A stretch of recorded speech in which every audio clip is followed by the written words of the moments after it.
زه د حج یوه خبره کوم بیا د تاسو د اجازت غواړم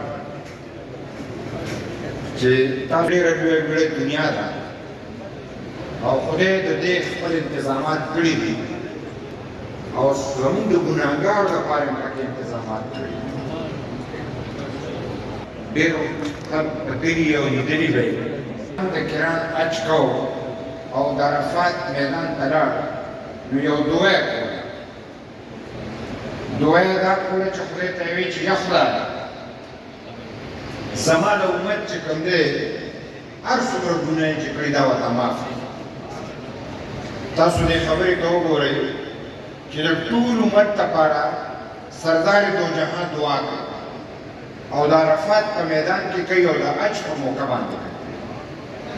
خدای پاک ورته وایي چې ستا گفت خو زه مطلب چې هغې ته انکار نشم کولی خو زما لکه چې زما حق وي او د ټول خپل حقونه معاف کړي.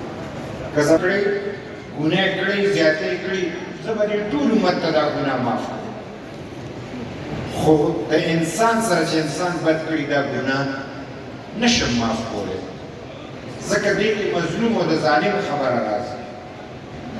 نو بیا د عرفات میدان نه رسول اکرم صلی الله علیه وسلم چې مزدلفې ته راځي او دغلته په ویړ میدان کې شپه کېږي نو بیا رسول اکرم صلی الله علیه وسلم د خدای نه دعا غواړي چې یا خدای زما د نیمګړې دعا پوره کړي.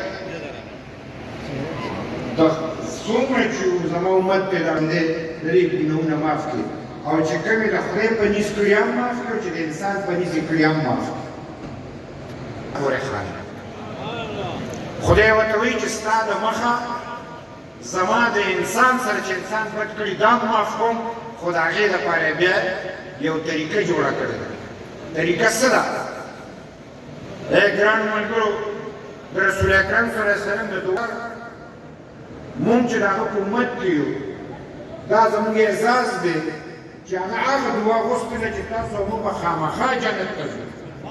خو د کوم سړي کې چې درغلي وي او په ایمان کې فرق وي هغه دعا قبلېږي نه.